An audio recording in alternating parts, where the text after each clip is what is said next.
చాలా శ్రద్ధగా వినాలి.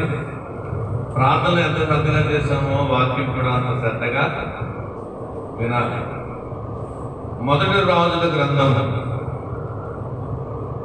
2వ అధ్యాయం 3వ వచనం. మొదటి రాజుల గ్రంథము 2వ అధ్యాయము 3వ వచనం. నీ దేవుడైన యెహోవా అప్పగించిన దానిని కాపాడి ఆయన మార్గములను అనుసరించిన ఎడల నీవు ఏ పని పూనుకునను ఎక్కడ తిరిగినను అన్నిటిలో వివేకముగా నడుచుకుందువు. చిన్న ప్రార్థన. మహోన్నతునాథ తండ్రి, మీ వాక్యము బోధిస్తుండగా మీ ఆత్మని మా మీద దయచేయండి. నన్ను నీ సిలువ సాటును మరుగుపరుచుకుని మీరే మా మధ్యకు వచ్చి మాతో మాట్లాడమని నజరేయుడైన యేసు వారి నామం అడుగుచు వేడుకుంటున్నాము తండ్రి. ఆమేన్. గుండె చెదరిన వారిని బాగు చేయువాడని, గుండె చెదరిన వారిని బాగు చేయువాడని, వారి గాయములన్నీయు కట్టుచున్నవాడని, దేవునికి స్తోత్రము గానము చేయుటయే మంచిది. మనమందరము స్తుతి గానము చేయుటయే మంచిది. దేవునికి మహిమ కలుగును గాక. ప్రార్థన అనగానే లేచి మోకరించను లేచినప్పుడు అంటే ఒక ప్రార్థనకి ఇచ్చే గోరు.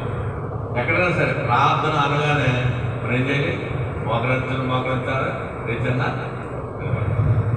దేవుడికి స్తుతి కలుగును గాక. అలాగే వాక్యం అనగా మొదటి వాక్యం. అదే అలాగే చచ్చిపోకుండా తప్పన కొడతాడు. అది ఆపే ఆట దేవుడికి స్తుతి కలుగును గాక. ఇలాగే నీ దేవుడైన యెహోవా చదువుబాబు మీ తాత చెప్పలే. నీ దేవుడైన యెహోవా అప్పగించిన దానిని కాపాడి ఆయన మార్గములను అనుసరించి నడలా. నువ్వు ఏ పనిని పూనుకున్నానో ఎక్కడ తిరిగినను, నువ్వు ఏ పని పూనుకున్నాను ఎక్కడ తిరిగినను అన్నిటిలో నీకు వివేకముగా నడుచు. అన్ని కార్యాలు జరుగుతాయి. బాగుందండి. ఏం చేస్తే నీ దేవుడైన యెహోవా అప్పగించిన దానిని కాపాడి ఆయన మార్గమును అనుసరించిన ఎడల. ఆయన కొన్ని అప్పగించాడు. వరకు కొన్ని అప్పగించాడు. ఏమైనా ఆశ్రమాన్ని అప్పచెప్పాడా అనుకుంటున్నాను. ఏం చెప్తాను. ఏం అప్పగించాడు? దేవుడు అప్పగించిన దాన్ని నువ్వు కాపాడుకోవాలి. దేవుడికి నువ్వు అప్పగించాడు, ఆయన ఇచ్చాడు. అవి నువ్వు కాపాడుకుంటే దేవుడు అన్నాడు, నువ్వు ఎక్కడికి వెళ్ళినా ఏం తిరిగినా ఏం చేసినా నీ కార్యాలు సఫలమైపోతాయి. అలా కాకుండా నేను ఇచ్చింది నువ్వు కాపాడకుండా పక్కన పెట్టేసావు అనుకోండి, నీ కార్యాలు ఏమో చాలా ఇంపార్టెంట్ ఇచ్చాడు. మనం చూద్దాం. నాకేం లేదని నువ్వు అనుకోవచ్చు. నేను చెప్తే గుర్తొస్తుంది. అంటే మనం చాలా జాగ్రత్తగా ఉంచుతాం. బంగారం వెండి బీరువలో పెట్టి, బీరువలో మన సీక్రెట్ ఆర్లు ఉంటాయి కదా, పక్క నుంచి తలుపులు ఉంటాయి బీరువారికి. ఆ సీక్రెట్ ఆర్లో పెట్టి దాన్ని భద్రంగా అంటే కాపాడుతాడు. ఆ బంగారాన్ని వెంటనే కాపాడతాడు మన ఈ లోకంలో. కానీ ఇక్కడ ఇప్పుడు కాపాడుకోవాలి, దేవుడు ఇచ్చిన వాటిని కాపాడుకోవాలి. దేవుడికి అప్పగించండి, దేవుడు అప్పగించిన నువ్వు కాపాడుకుంటే దేవుడికి గొప్ప కార్యాలు చేస్తాడు. నువ్వు ఆలోచించాలి. ఒకటి, ఏమి కాపాడుకోవాలో దేవుడు చెప్తున్నాడు. మొదటి దశలోని పత్రిక 4వ అధ్యాయము 5వ వచనం. చాలా జాగ్రత్తగా వినాలి. నువ్వు కాపాడుకోకపోతే నాకేంటి అనుకున్నావు అనుకోండి, నువ్వెవడో అంటాడు. మొదటి దశలోని పత్రిక 4వ అధ్యాయము 5వ వచనం. పరిశుద్ధత యందును ఘనత యందును తన ఘటమును ఎట్లు కాపాడుకొనవలెనో అది ఎరిగి ఉండుటయే దేవుని చిత్తం. దేవునికి మహిమ కలుగును గాక. పరిశుద్ధత యందును ఘనత యందును తన ఘటమును ఎట్లు కాపాడుకొనవలెనో అది ఎరిగి ఉండి ఏ దేవుని చిత్తం. ఘటం అంటే ఏంటి? ఘటం, ఈ ఘటం మొండి ఘటం అంటారు. ఏ ఘటం అంటే మనిషిని. ఈ ఘటం అంటే మొండి ఘటం అండి. అంటే మీకు ఎగ్జాంపుల్ చెప్తున్నాను. అంటే ఘటం అంటే శరీరం. ఘటం అంటే ఏంటి? శరీరాన్ని నువ్వు కాపాడుకోవాలి. నేను ఏం చేస్తాను శరీరం నువ్వు అనుకోవచ్చు. ఏమందండి? టీబీ, క్యాన్సర్, ఎయిడ్స్, ఇంకా ఆస్తమా, ఇవన్నీ ఎలా వస్తున్నాయి? ఆపం చేయడం వల్ల. ఏమందండి? ఇప్పుడు ఎయిడ్స్ ఎలా వస్తుంది? తప్పుడు పనులు చేయడం వల్ల, తప్పుడు కార్యాలు చేయడం వల్ల ఎయిడ్స్ వల్ల. క్యాన్సర్ ఎలా వస్తుంది? ఈ పానపరకాలు ఉంటారు. ఏంటి? పొట్టాలు నోట్లు వేసుకుని ఇలా దొరుకుని ఉంటాయి. పళ్ళు అంతా ఏమంటాయి? గాలిపోయి ఉంటాయి. వాళ్ళకి క్యాన్సర్ వస్తుంది. ఉందండి. ఈ వీడి తాగుడు వల్ల లివర్లు వాడైపోతుంది, గుడి వాడైపోతుంది. ఈ రోగాలు వచ్చేవి వస్తే ఏంటి వల్ల వస్తుంటే నీ శరీరాన్ని కాపాడుకోకపోతే వస్తాయి. ఇవన్నీ దేని వల్ల పాపమే. శుభ్రంగా నువ్వు తిను అని దేవుడు చెప్తుంటే నువ్వు ప్రత్యేకంగా ముద్దు పదార్థాలు తప్పుడు పనులు చేస్తే నీ శరీరం పాడైపోతుందా, బాగుపడుతుందా? అమ్మా, ఈ శరీరాన్ని ఏం చేయమన్నాడు? కాపాడుకో. ఈ శరీరాన్ని తప్పుడు కార్యాలకు అప్పగించొద్దు. నీ శరీరం కాపాడు. ఇచ్చాను శరీరం. ఎవరిచ్చాను శరీరాన్ని? అందుకంటే నేను ఇచ్చిన దానిని నువ్వు కాపాడుకుంటే, నేను ఇచ్చిన దాన్ని నువ్వు కాపాడుకుంటే, నువ్వు ఎక్కడికి వెళ్ళానో ఏం చేసినానో నీ కార్యాన్ని సఫలపరుస్తాను దేవుడు చెప్తున్నాడు. అంటే మనం ఏం చేస్తామంటే ఆ శరీరాన్ని ఏం చేస్తాం? వాడు తాగుతాడు అంటాడంటే, ఇప్పుడు ఎక్కడ అనొచ్చు, నా శరీరాన్ని బాడు చెప్పింది ఎవరో గొడవడుతున్నానా అంటాడు. ఎవరో అంటారు తాగుతూ తెలివిన ఏంటి, నేను ఏమైనా గొడవ చేస్తున్నానా? నా మట్టి మీద ఆగి నీ సొమ్ము అడుగుతున్నావా? నీకు కష్టపడుతున్నాను, ₹100 అంటే మంచిదే. కానీ ఏం పాడు చేసుకున్నావు? దేవుడిచ్చిన శరీరాన్ని కాపాడు.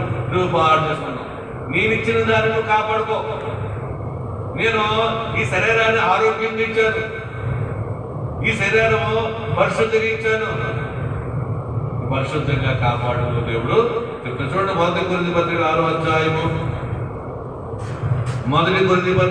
అధ్యాయము 18, 19 వచనంలో చూడండి. 18వ వచనము, మొదటి కొరింథీ పత్రిక 6వ అధ్యాయము 18వ వచనము. జారత్వమునకు దూరముగా పారిపోవుడి, మనసు చేయు ప్రతి పాపమును దేహమునకు వెలుపల ఉన్నది గాని జారత్వము చేయువాడు తన సొంత శరీరముకు హానికరముగా పాపము చేయుచున్నాడు. నీ దేహము దేవుని వలన మీకు అనుగ్రహించబడినది, మీలో ఉన్న పరిశుద్ధాత్మ పాలమై ఉన్నదని మీరు ఎరుగరా? ఎన్ని మాటలు విసేయకూడదు మనం. చాలా చక్కటి మాట్లాడి జాగ్రత్తకు దూరంగా, జాగ్రత్తకి ఏంటంటే దూరంగా మారిపో. జాగ్రత్త అంటే ఏంటంటే తప్పుడు పని. ఈ తప్పుడు పనికి దూరంగా మారిపో. మనుషులు చేయ పది పాపము దేహముకు వెళ్ళిపోయినగా ఉన్నది. ప్రతి పాపం మనకు కనబడుతుంది, దానికి దూరంగా మారిపో. ప్రతి పాపం నీ ఎదురుగా ఉంది, పంపిస్తుంది, ఆకరిస్తుంది, పొలం ఆకరిస్తుంటుంది, నూడిల్స్ ఆకరిస్తుంటాయి. నూడిల్స్ మరుగు వేస్తాడు రోజు మూడు ఒక మారేస్తాడండి. వరకేసి ఏదైనా 2 రోజులు అయితే మారేస్తాడు. మళ్ళీ పొద్దుంటే వేస్తాడు. ఉన్నదాన్ని సరిపోతాడు. నిన్న పెరుగు పిల్ల పోలం నిలబడదా చిన్నది. ఆ నూనె ఫ్రెష్ అయినట్లో 2 కేజీలు 4 రోజులు ఉండిపోతే చేతలో కొద్ది దాని మొత్తం అంతా పాడైపోతుంది. దేనివల్ల క్యాన్సర్ వస్తుందంటే ఇగో ఈ బయట ఫుడ్ వల్ల క్యాన్సర్ వస్తుందని. అంటే నువ్వు పాపం చేయడానికి, పాపం చేసింది వెలుగులు కానీ ఎదురుగానే ఉన్నాయి, దాని దూరంగా వాసన వస్తుంది. కమ్మట వాసన. ఏపునప్పుడు బయట ఏమవుతుంది? ఈ మసాలా పోతుంటే గ్యాస్ట్రిక్ అవుతుంది. చిన్న పిల్లలు కూడా బేవు అంతమాత్రం చేరు వెళ్ళిపోతున్నాయి నీకు. ఈ మసాలా పౌడర్ అంటే రుచికరమైనది. మన ఎక్కువ అంటే ఈ రోజును బట్టి మనం ఏం తినకూడదు, నీసి పదార్థాలు ఎక్కువ తింటాం. చాలా వెజిటేబుల్ చాలా ఆరోగ్యం. మనం ఏం చేస్తామంటే దీనికి అలవాటైపోయి మనం మన శరీరం మనం పాడుతాం. అయితే ఇంత కుర్రోడికి 10, 20 సంవత్సరాలు 30 సంవత్సరాలకి పొట్టలేంటి ఎలా ఉండాలి? స్టిమ్గా ఉండాలి. ఇప్పుడు మన ఫ్యామిలీలు అంటుంటే నాకు అంటుంటే వయసు వచ్చేది కాబట్టి మనకి ఏమవుతాయి కదరా? కుర్రోడు ఏంటి అంటే ఏంటది? నీ శరీరం నువ్వు ఏం చేసి నీ ఎదురుగా ఉన్న ఆ తినబోడు తిని నువ్వేం చేస్తున్నావంటే దానికి లోనైపోతున్నావు. నువ్వు దేని కావాల్సిన దేని నీ మీదకి వస్తాయి. దేవునికి మహిమ కలుగును కాక నీ దేహాన్ని కాపాడుకోవాలి. నీ దేహాన్ని కాపాడుకోవాలి. విలువ పెట్టుకోబడుతుంది ఇది. అందుకని దాన్ని కాపాడు. ఒకటి. రెండోది ఏం కాపాడుకోవాల్సి చూడాలి. ఒకటి ఏం కాపాడుకోవాలి? ఎండబట్టి అటు వాడేసుకోవాలి. దేవుడు ఇచ్చింది ఒక రకంగా మనం పరిశుద్ధంగా వాడాలి. అంటే కానీ నాన్న తిరిగేసి నాన్న తప్పు చేస్తే దేవుడు ఉంటాడా? అంటే నువ్వేం చేస్తున్నావు అంటే నీ శరీరం, ఈ శరీరం ఎవరిది? దేవుడు. మీరు ఇచ్చిన దాన్ని నువ్వు కాపాడు. నేను ఇచ్చిన దాన్ని కాపాడుకుంటే నువ్వు ఎక్కడికి వెళ్ళినా, నువ్వేం చేసినా నీతో నేను ఉంటాను. నీ కార్యాలు సఫలము. రెండోది ఏం కాపాడుకోవాల్సి వస్తుంది? సామెతల గ్రంథం 4వ అధ్యాయం 23వ వచనం. సామెతల గ్రంథము 4వ అధ్యాయము 23వ వచనం. నీ హృదయములో నుండి జీవదారులు బయలుదేరును కాబట్టి అన్నిటికంటే ముఖ్యముగా నీ హృదయమును భద్రముగా కాపాడుకో. రెండోది ఏంటమ్మా? నీ హృదయాన్ని భద్రంగా కాపాడు. నీ హృదయాన్ని ఏంటి? హృదయానికి అంటే కళ్ళు చెవులు కిటికీలాంటి అంటే హృదయానికి ఏంటి? కళ్ళు చెవులు కిటికీలాంటి.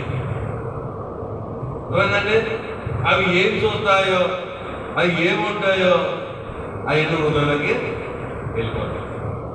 విన్నదే చూసింది. ఎవరన్నా నిన్ను అన్నారనుకోండి, ఎవరన్నా అన్నారని చెప్పారా పెట్టావు, నీ హృదయం ఏం చేసుకుంటుంది? దాన్ని పక్కకి పెట్టేసుకుంటావు.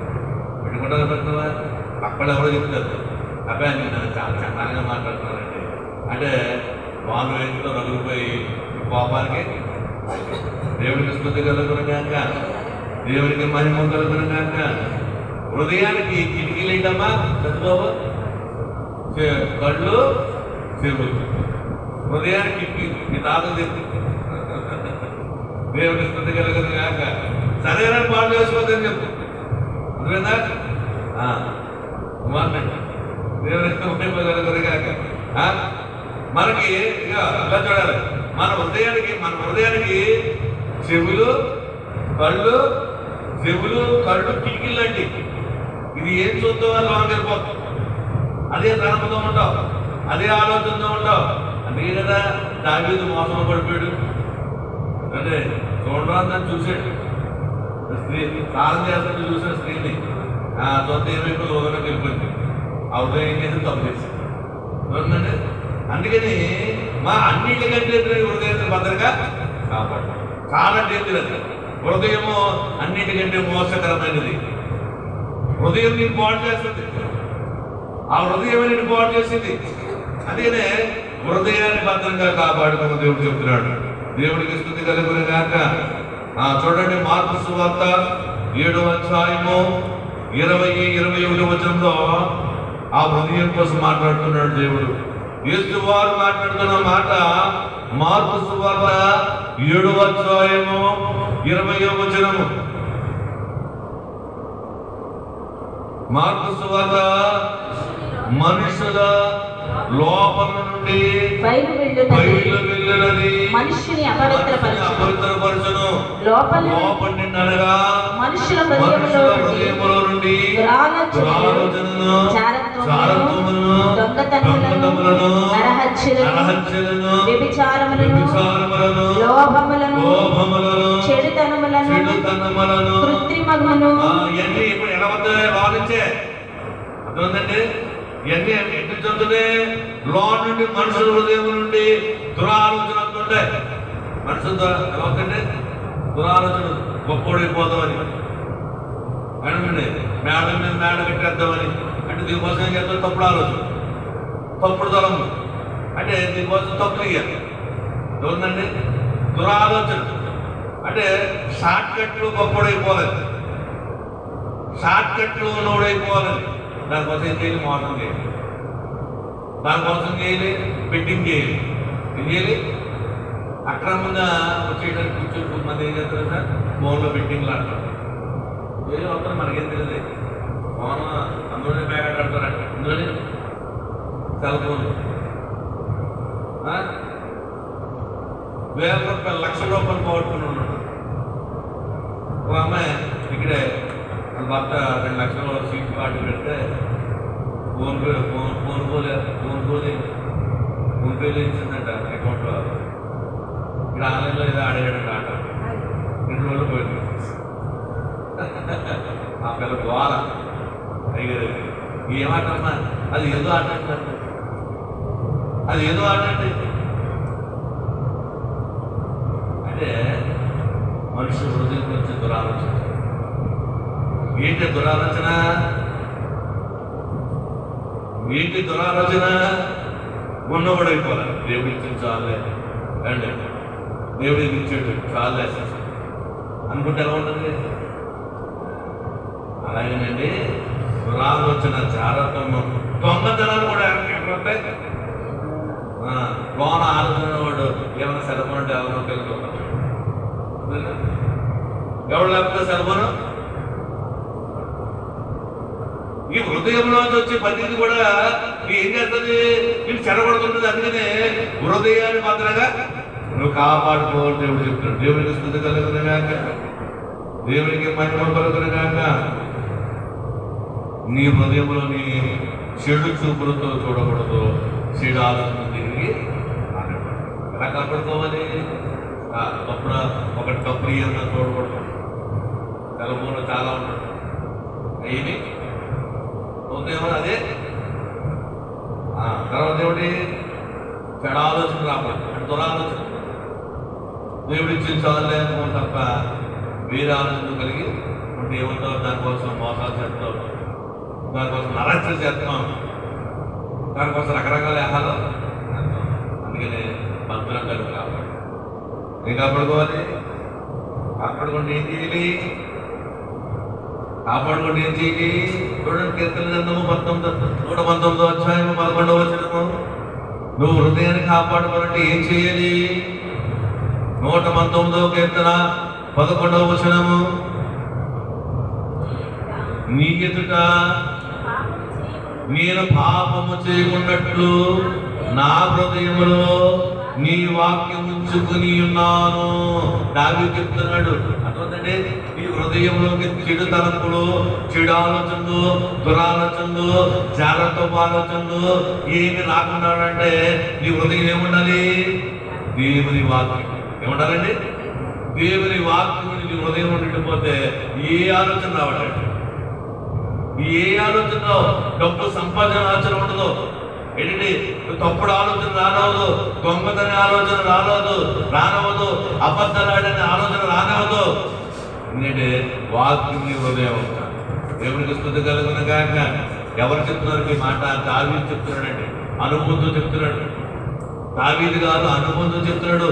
అయ్యా, నీ ఎదుట నేను పాపము చేయకున్నట్లు నా హృదయంలో నీ వాక్యమును ఉంచుకుని ఉన్నాను. కానీ చేయలేక ఒకసారి పొరపాటు అయిపోద్ది, ఒకసారి పొరపాటు చేస్తాను, అప్పుడు వాక్యం సరిగ్గా వెళ్ళలేదు, వాక్యం దూరం ఉన్నానేమో.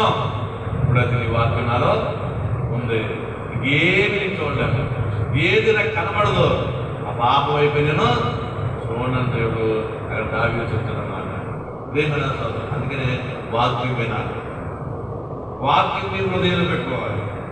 వాక్యం నీ హృదయం పెట్టుకుంటే ఏ తప్పుడు ఆలోచన దేవుడికి స్తుతి కలుగును గాక. మూడోది చెప్పుకొని ముగించుకుందాం. చూద్దాం. హెబ్రీయులకు రాసిన పత్రిక 11వ అధ్యాయము 13వ వచనం. హెబ్రీయులకు రాసిన పత్రిక 11వ అధ్యాయము 13వ వచనం.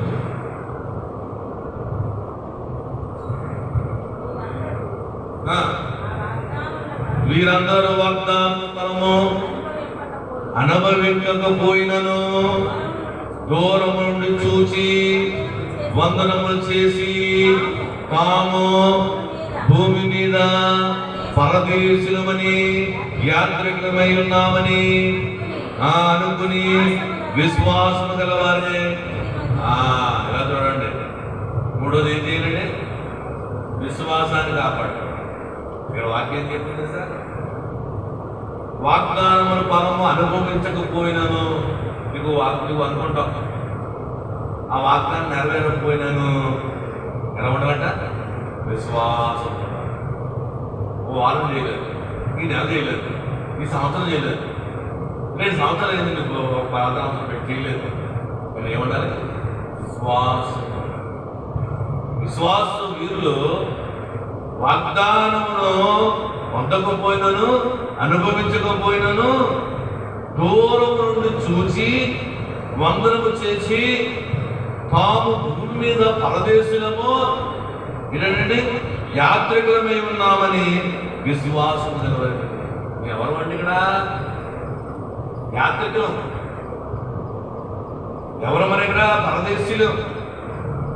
ఇది కాకపోతే దేవుడు అందిస్తాడు. అక్కడ మేము అనుభవించకపోయినాను, మీరు చెప్పి మాకు అనుకున్నది అనుభవించకపోయినాను, దూరం నుండి చూచి దూరం నుండి ఎవరు చూశారు? కొంతమంది మోషే వాగ్దానం భూమి తీసుకెళ్తున్నాడు దేవుడు. తీసుకెళ్ళలేదు, తప్పు చేయటం వాళ్ళు ఆయన సరి చూపించాడు. ఒకసారి చూడాలి, నువ్వు ఇచ్చే భూమి ఎలా ఉందో, నువ్వు ఇచ్చే దేశం ఎలా ఉందో నీకు చూడాలి తండ్రి అని చెప్తే మోషేని కొండకి చూపించారు. నేను చూపించే పాలు కేరిగల దేశం అదే చూడు మోషేని చూపించి అప్పుడు నాటించాడు. ప్రేమన స్వాతంత్రం. మన విశ్వాసాన్ని కాపాడుకోవాలి. మన విశ్వాసాన్ని కాపాడు. అనుక్షణము విశ్వాసాన్ని కాపాడు. ఎవరంటే దేవునికి స్తుతి కలుగును గాక. దేవునికి మన పెద్దలైన వారు అనుభవించకపోయిన శ్రమలు వచ్చినను దేవుని పట్ల అబ్రహాము గారు, ఇసాకు గారు, యాకోబు గారు, యోసేపు గారు అందరూ ఎలా ఉన్నారంటే విశ్వాసాన్ని కాపాడుకున్నారు. శ్రమలు వచ్చినా శ్రమలు వచ్చినా బాధ వచ్చినా ఆ విశ్వాసాన్ని తొలగిపోలేదు. ఆయన విశ్వాసం కాపాడు. ఇదిగో నా దేవుడు నమ్మదగిన వాడు కార్యము చేస్తాడు. అనుక్షణము విశ్వాసం చూసుకోవాలి. రక్షణ వచ్చిందని మనం మనం బాప్తిజం తీసేసుకున్నామని అనుకుంటే చాలదు. ఆ బాప్తిజాన్ని రక్షణ కాపాడుకోవాలి. ఆ రోజు వచ్చిన అభిషేకాన్ని కాపాడుకోవాలి. ఆ రోజు వచ్చిన ఆశీర్వాదాన్ని కాపాడుకోవాలి. విశ్వాసాన్ని కాపాడుకోవాలి. ఎప్పటి వరకు? నీ మరణం వరకు. ఎప్పటి వరకు అంటే నీ మరణం వరకు. అప్పుడు నీ మరణం వరకు నువ్వు కాపాడుకున్నావు అన్నాడు కదండి. మంచి పోరాటం పోరాడుకుని నా పరుగు కూడా గుర్తించుతుందని పౌలు గారు అన్నారండి. దేవునికి స్తుతి కలుగుతుంది కాక, దేవునికి మహిమ కలుగుతుంది కాక. ఒకటి ఏం కాపాడుకోవాలి? నీ శరీరాన్ని కాపాడుకోవాలి. రెండు ఏం కాపాడుకోవాలి అమ్మా? నీ హృదయాలను కాపాడుకోవాలి. ఏం కాపాడుకోవాలి? విశ్వాసాన్ని కాపాడు. నాలుగోది చెప్పింది గుర్తుకుందాం. నాలుగోది ఏం కాపాడుకోవాలి? యెషయా గ్రంథం 61వ అధ్యాయం 10వ వచనం. యెషయా గ్రంథం 61వ అధ్యాయం 10వ వచనం.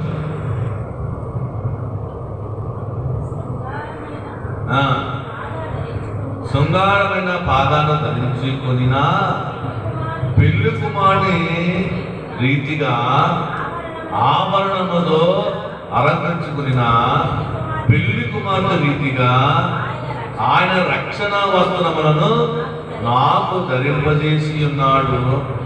నీతియను పైబట్ట నాకు ధరింపజేసి ఉన్నాడు కాగా యెహోవా మహానందముతో నేను ఆనందించుచున్నాను. నా దేవుని బట్టి నా ఆత్మ ఉల్లసించుచున్నది. దేవునికి మహిమ కలుగుతుంది. ఏం కాపాడుకోవాలి? నాలుగోది రక్షణ వస్త్రాన్ని కాపాడుకోవాలి. ఏం కాపాడుకోవాలి? నీతి అనే వస్త్రాన్ని కాపాడు. నీకు బాప్తిస్మం ఇచ్చినప్పుడు ఇది ఇచ్చాడు, రక్షణ వస్త్రం ఇచ్చాడు. ఈ రక్షణ వస్త్రాన్ని కాపాడు. రక్షణను కాపాడు. భయముతో భక్తితో ఈ రక్షణ కాపాడు. ఆదాము అవ్వ రక్షణ ఇచ్చాడు. నాకు దేవుడు ఏం చేశాడు? మహిమా వస్త్రాలు పోగొట్టుకున్నాడు. ఆదాము అవ్వ తప్పు చేయనప్పుడు పాపం చేయనప్పుడు మహిమతో ఉన్నారు. ఎప్పుడైతే పాపం చేశారో మహిమను పోగొట్టుకున్నారు. దేవుడికి ఇచ్చిందేంటి? కాపాడుకో. యెహోవా దేవుడు నీ ఇచ్చినట్లు కాపాడుకో. ఏంటి కాపాడుకోవాలి? రక్షణ ఇచ్చాడు. తన స్వరక్తం ఇచ్చి, ఏంటంటే విలువైన రక్తం ఇచ్చి నిన్ను కొనుక్కుని నిన్ను నీటిలో ముంచిన తర్వాత పాత వస్త్రం తీసేసి నూతన వస్త్రం ఇచ్చి, అదే రక్షణ వస్త్రం. మాస్టర్ గారు ప్రార్థన చేసి అదే నూతన వస్త్రం, అదే రక్షణ వస్త్రం, అదే నీతినే వస్త్రము. ఆ వస్త్రము నీకు ఇచ్చాడు. దాన్ని నువ్వు దేవుడికి మహిమ కలుగును గాక, దేవుడికి స్తుతి కలుగును గాక. ఒకసారి ఆలోచించుకోవాలి. నువ్వు ఆలోచించుకోవాలి. నీ శరీరం కాపాడుకుంటున్నావా? రెండు, నీ హృదయం నువ్వు కాపాడుకుంటున్నావా? నీ విశ్వాసాన్ని కాపాడుకుంటున్నావా? దేవుడిచ్చిన రక్షణ కాపాడుకుంటున్నావా? ఆ రోజుకి అయిపోయిందా? బాప్తిస్మం వచ్చిన రోజున అయిపోయిన కదా కాపాడుతున్నావా? ఒకసారి ఆలోచించుకోవాలి. అర్థమైందండి? ఇది ఈజీ మాట్లాడాలి. చాలా మోస్ట్ ఇంపార్టెంట్. ఈ ప్రసంగం నాకు గంటలు ఎంత చెప్పాలంటే ఒక ప్రచారం రిఫరెన్స్, కానీ సమయం లేదు కాబట్టి మనం చెప్పాలి. చాలా మోస్ట్ ఇంపార్టెంట్. దేవుడు చెప్తాడు, యెహోవా దేవుడు మీకు ఇచ్చిన దాన్ని నీ నీకు రూపమిచ్చాడు. ఈ శరీరము రూపమిచ్చాడు. ఈ రూపాన్ని కాపాడుకో, లేదా నరకెక్కి పోతుంది, అగ్నిలో పడబడుతుంది. అది నాకు ఇష్టం కాదు, నువ్వు కాపాడు. లోపంలో ఉన్నాయి చాలా చాలా భద్రంగా కాపాడుకుంటా, కానీ ఈ శరీరాన్ని బ్యాగేజ్ ఎక్కడ పడిపోతుంటాం. రోడ్ల మీద వీటి వీళ్ళు ఇష్టం వచ్చినట్టు వీళ్ళ బాడీ వెళ్ళా వీళ్ళు శరీరం వెళ్ళండి దేవుడు ఇచ్చిన సరైన ఎలా చేస్తారు మురుపు కాలంలో పక్కన బ్యాక్గ్రౌండ్లో ఇలాగా మళ్ళీ ఉంది అలా కింద పాలు పైకి ఉంది అలా పడుకున్నాడు రాత్రి అలా పడుకున్నాడు మధ్యాహ్నం 2 అయింది అలాగే ఉన్నాడు ఇవన్నీ ఏమైనా సరిగ్గా కూడా ఉన్నాడు అనుకున్నాం బతికే ఉన్నాడు అది ఎలా పడుకున్నాడు కూడా ప్రియమైన ఆలోచించాయి రేపు పొద్దున్న లెక్క గుట్కా సిగరెట్ తాగుడు వాళ్ళ నీ శరీరం పాటు చేసుకున్నా రేపు పొద్దున్న దేవుడు అడుగుతాడు ఏంటి నీ శరీరం నీదా నేను ఇచ్చింది కాపాడుకోమంటే నువ్వేం చేస్తావు దేవుడు అడిగాడు ఏం చెప్తాం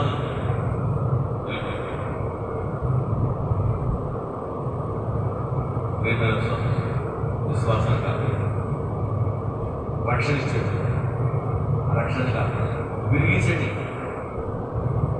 ఒక గీత గీసాడు ఆ గీత దాటి నువ్వు రాకుండా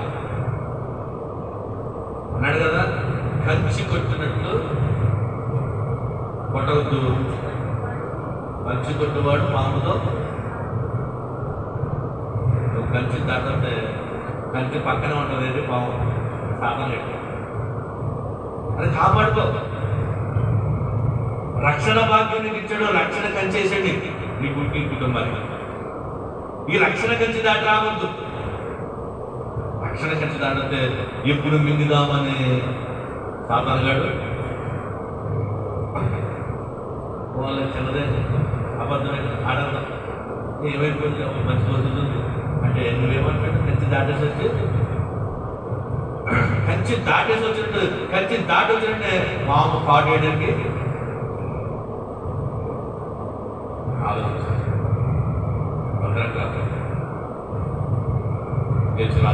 దేవుడి వాక్యంలో దీవించును గాక.